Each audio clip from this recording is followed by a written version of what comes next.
এবার বাংলাদেশে অনুপ্রবেশকারীদের বিরুদ্ধে জ্বলে উঠল সেভেন সিস্টার্স।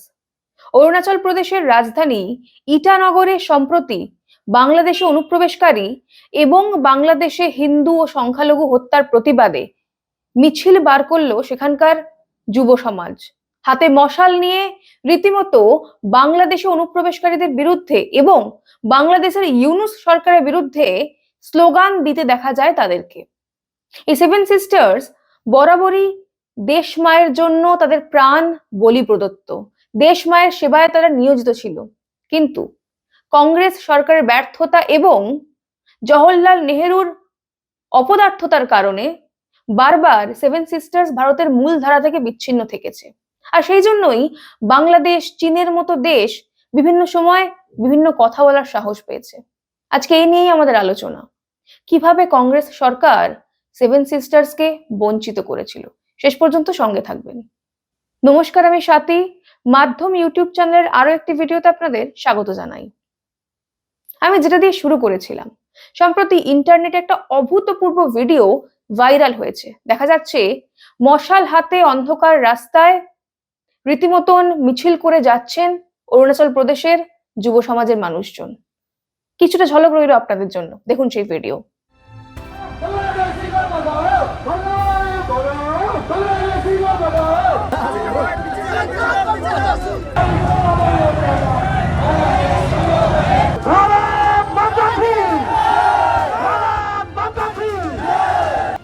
সাতাশে ডিসেম্বর অরুণাচল প্রদেশের হাজার হাজার আদিবাসী যুবক যুবতী অরুণাচল প্রদেশের রাজধানী ইটানগরে একটি বিশাল মশাল মিছিল বের করেন। বাংলাদেশের সঙ্গে সম্পর্কিত বিভিন্ন ইস্যু এবং কথিত অবৈধ অনুপ্রবেশের প্রতিবাদ জানাতেই এই মিছিলের আয়োজন করা হয়। একই সঙ্গে আদিবাসী ভূমি পরিচিতি এবং জাতীয় নিরাপত্তার দাবিতেও জোরালোভাবে আওয়াজ তোলা হয়েছিল। প্রতিবাদ চলাকালীন এই অরুণাচলের লোকজন ইউনূসের কুশপুত্তলিকা দাহ করে এবং ইউনূসের বিরুদ্ধে তারা স্লোগানও দিয়েছিলেন। এই মশাল মিছিলটি যৌথভাবে আয়োজন করেছিল Arunachal Pradesh indigenous youth organisation, indigenous youth force of Arunachal এবং all Naharlagun youth organisation. Akashdeep এলাকা থেকে মিছিল শুরু হয়ে ইটানগরের টেনিস কোর্ট এলাকায় এসে শেষ হয়। দেশের সংকটময় পরিস্থিতিতে বরাবরই পাশে ছিল সেভেন সিস্টার্স, কিন্তু কংগ্রেস সরকার এই সেভেন সিস্টার্সকে সবসময় ভারতবর্ষের মূল ধারা থেকে বিচ্ছিন্ন করে বা আলাদা করে দেখানোর একটা চেষ্টা করেছিল। নানাভাবে তাদেরকে বঞ্চিত করা হয়েছিল, আর যেই কারণেই বিভিন্ন সময় সেভেন সিস্টার্স এর বিভিন্ন অঞ্চল জুড়ে বহু বিচ্ছিন্নতাবাদী শক্তি মাথাচাড়া দিয়ে ওঠে। কিন্তু স্বাধীনতার আগে আগে বা স্বাধীনতার পর পর পরিস্থিতি কিন্তু এরকম ছিল না। তাহলে কেন বদলে গেল পরিস্থিতি, কি বা কারণ ছিল, আজকে সবটা এক এক করে বলবো আপনাদের। আমি বরং গল্পটা স্বাধীনতার আগে থেকেই শুরু করি। সেভেন সিস্টার্স বলতে ভারতের উত্তর পূর্বের 7টি রাজ্যকে বোঝানো হয়: আসাম, অরুণাচল প্রদেশ, মেঘালয়, ত্রিপুরা, মিজোরাম, নাগাল্যান্ড এবং মণিপুর। ব্রিটিশ আমলে এই পুরো অঞ্চলটি মূলত আসাম প্রদেশের অন্তর্গত ছিল। তারপর যখন ভারত স্বাধীন হলো, এই 7টি অঞ্চলই ভারতবর্ষে থেকে যাওয়ার ভাবনা চিন্তা করেছিল, থেকে যাওয়ার সিদ্ধান্ত নিয়েছিল। মূলত যোগাযোগের সুবিধে, জাতিগত বৈচিত্র্যতা এবং ভারত সরকারের তৎকালীন অনেক প্রচেষ্টাও ছিল এই অঞ্চলগুলিকে অন্তর্ভুক্ত করার জন্য। ফলস্বরূপ সেভেন সিস্টার্স ভারতের অন্তর্ভুক্ত হয়। যদিও স্বাধীনতার পরপরই 7টা রাজ্য কিন্তু ভারতের অন্তর্ভুক্ত হয়নি। পরবর্তীকালে আসাম ছাড়া অন্যান্য রাজ্যগুলি ধাপে ধাপে ভারতের অন্তর্ভুক্ত হয়েছিল। স্বাধীনতার পর থেকেই তারা ভারত সরকারকে বরাবর সমর্থন করেছে এবং ভারত মায়ের সেবায় নিজেদের নিয়োজিত করেছিল। কিন্তু পরিস্থিতি বদলে যায় 1950-52 সালের আশেপাশে। 1952 সালে জওহরলাল নেহেরু নিজেকে মহান দেখানোর জন্য মণিপুরের কোভু ভ্যালিকে মিয়ানমারকে উপহার দিয়ে দিয়েছিল। কথিত আছে এই কোভু ভ্যালি কাশ্মীরের থেকেও নাকি বেশি সুন্দর ছিল। আর আজকে সেই অঞ্চল, সেই সুন্দর জায়গাটাকে মিয়ানমার লিজ দিয়েছে চীনকে। আর চীন কি করছে জানেন? চীন সেই অঞ্চলটাকে কাজে লাগাচ্ছে ভারত বিরোধিতা করার জন্য। সেখানে তারা গুপ্তচর বৃত্তি করছে, ভারতের বিরুদ্ধে সেখানে লোকজনকে খেপিয়ে তুলছে। এই বিষয়টা মানে মণিপুরের একটা অংশকে বিচ্ছিন্ন করে তানাশাহি করে মায়ানমার হাতে তুলে দেওয়া সেখানকার মানুষজন একেবারেই পছন্দ করেননি। মূলত সমস্যাটা এখান থেকেই শুরু হয়। এছাড়াও মাঝে মাঝেই দেখবেন আপনারা অরুণাচল প্রদেশকে চীন নিজেদের বিভিন্ন প্রদেশ বলে দাবি করে, তারা এটাকে দক্ষিণ তিব্বত বলে। এই সমস্যার কারণও কিন্তু লুকিয়ে রয়েছে কংগ্রেস আমলের কিছু সিদ্ধান্ত এবং পণ্ডিত জওহরলাল নেহেরুর কিছু অপদার্থতার কারণে।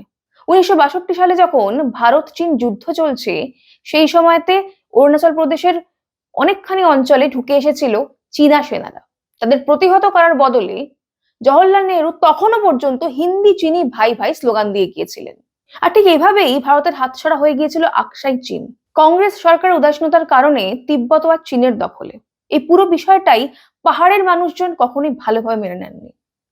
লাদাখে যখন চীনা সেনারা আগ্রাসন দেখাচ্ছিল, সেই সময় কংগ্রেসের কি বক্তব্য ছিল জানেন? তারা বলেছিল, কি হবে লাদাখ ভারতে রেখে, ওখানে তো এক মুঠো ঘাসও জন্মায় না। এই ছিল উত্তর পূর্বাঞ্চল এবং পাহাড় নিয়ে কংগ্রেসের মানসিকতা।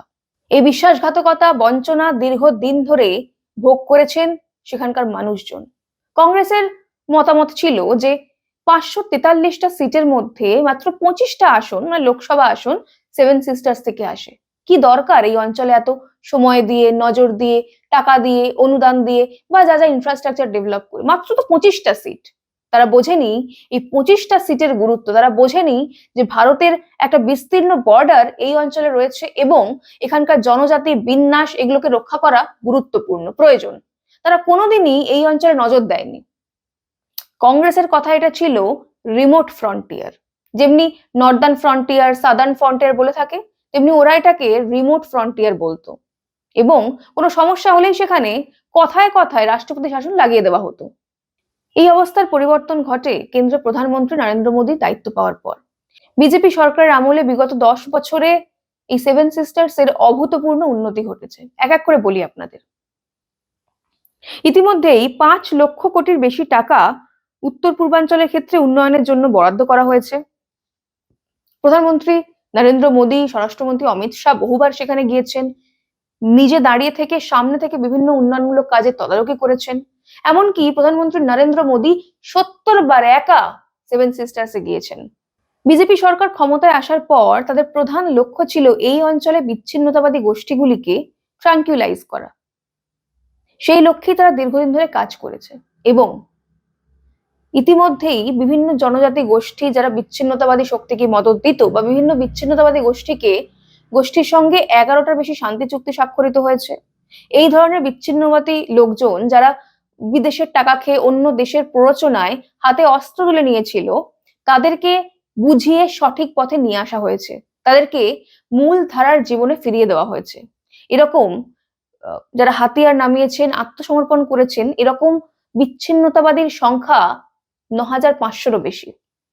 পরিসংখ্যান বলছে 2014 সালের আগে সেখানে সাধারণ মানুষ, পুলিশ, আর্মি ইত্যাদির ওপর প্রায়শই হামলা চলতো। বিভিন্ন রকম প্রাণঘাতী আন্দোলন করা হতো।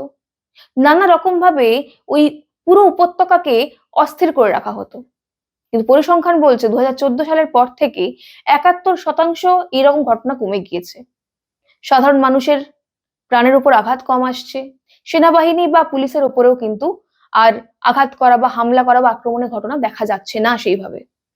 স্থানীয় রাজনৈতিক দলগুলোর সঙ্গে কাঁধে কাঁধ মিলিয়ে উত্তর পূর্বে উন্নয়নের জন্য কেন্দ্র বিজেপি সরকার নর্থ ইস্ট ডেমোক্রেটিক অ্যালায়েন্স তৈরি করেছে। অ্যাক্ট ইস্ট পলিসিতে সেভেন সিস্টার্সকে রেল, বিমান, সড়ক পরিকাঠামোয় বিপুল উন্নতি করা হয়েছে।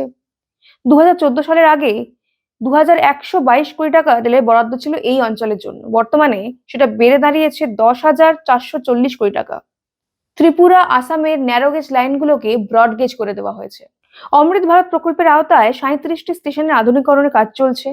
বগিবিল ব্রিজ ভারতের দীর্ঘতম রেল এবং রোড ব্রিজ, যেটা এই অঞ্চলে তৈরি হয়েছে। বিগত 10 বছরে প্রায় 10,000 কিমি নতুন রাস্তা তৈরি হয়েছে। নতুন 7টি এয়ারপোর্ট পেয়েছে সেভেন সিস্টার্স। দেখুন, বিগত 55-60 বছরের যে বঞ্চনা বা দীর্ঘদিন ধরে যে প্রতারণার শিকার হয়েছিল সেভেন সিস্টার্স, সেই ক্ষত, সেই যন্ত্রণা, সেই বঞ্চনা হয়তো 10 বছরে মিটিয়ে ফেলা সম্ভব নয়। কিন্তু আজকের দিনে দাঁড়িয়ে সেভেন সিস্টার্স এর মানুষজন বুঝেছেন ভারত সরকার তাদের জন্য কতটা ভাবে বা তারাও কতখানি ভারতীয়, সেটা কেন্দ্র সরকার বুঝেছে এবং ভারতীয় জনজীবনের সঙ্গে তারা মিলে গিয়েছেন।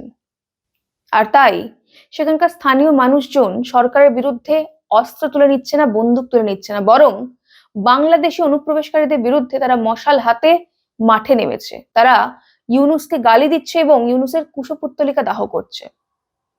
আপনাদের কি মনে হয়, সেভেন সিস্টার্স এর যে একটা নির্দিষ্ট বৈশিষ্ট্য রয়েছে, নিজস্ব একটা কালচার, সংস্কৃতি, জীব বৈচিত্র্য রয়েছে, জনবিন্যাস রয়েছে, এটা তারা ধরে রাখতে পারবে? তারা কি বাংলাদেশি অনুপ্রবেশকারীদের বিরুদ্ধে আরো সক্রিয় হয়ে আন্দোলন করবে, তাদের তাড়ানোর চেষ্টা করবে? জানান আমাদের কমেন্ট করে।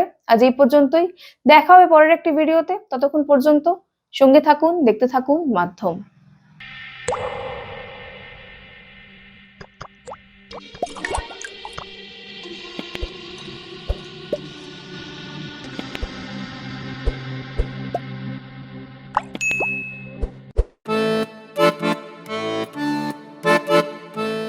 भारत की आत्मा बसती है गांवों में और इन गांवों की शान है हमारा जनजातीय समाज। प्रधानमंत्री श्री नरेंद्र मोदी जी और मुख्यमंत्री श्री मोहन यादव जी के नेतृत्व में मध्य प्रदेश सरकार ने लिया है संकल्प, सबका साथ, सबका विकास और सबका विश्वास। धरती आबा जनजातीय ग्राम उत्कर्ष अभियान ने जनजातीय अंचलों में विकास की गंगा बहाई है। प्रधानमंत्री जनमन योजना अंतर्गत ग्रामीण आवास, सड़कें, शिक्षा और बिजली सब कुछ तेजी से पहुंच रहा है गांव-गांव। 21 जिलों में 66 मोबाइल मेडिकल यूनिट से स्वास्थ्य सेवाएं अब पहुंच रही हैं दूरस्थ अंचलों तक। जनजातीय मेहनतकश भाइयों बहनों को मिला है उनके श्रम का उचित सम्मान। 30 लाख तेंदुपत्ता संग्राहकों को 115 करोड़ रुपए की बोनस राशि और मानदेय 3000 से बढ़ाकर 4000 रुपए प्रति बोरा। ये है गरीब कल्याण और सम्मानजनक जीवन की नई दिशा। नए भारत का सपना तभी पूरा होगा जब युवा सशक्त होंगे। इसलिए UPSC, PSC, GATE, NEET, JEE और क्लैट जैसी प्रतियोगी परीक्षाओं के लिए दी जा रही है निशुल्क कोचिंग। आकांक्षा योजना और विदेश अध्ययन छात्रवृत्ति ने हजारों सपनों को दिया है नई उड़ान।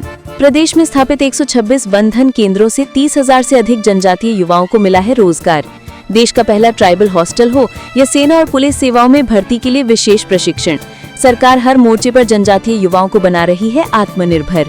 माननीय प्रधानमंत्री नरेंद्र मोदी जी के आदिवासी गौरव के संकल्प और मुख्यमंत्री मोहन यादव जी के अथक प्रयासों से आज मध्य प्रदेश का जनजातीय समाज शिक्षा, स्वास्थ्य, रोजगार और सांस्कृतिक संरक्षण हर क्षेत्र में आगे बढ़ रहा है। मध्य प्रदेश सरकार का विश्वास है, जब जनजातीय समाज आगे बढ़ेगा तभी प्रदेश और देश आत्मनिर्भर भारत के सपने को साकार करेगा। सबके साथ, सबका विकास, यही है आत्मनिर्भर मध्य प्रदेश का संकल्प।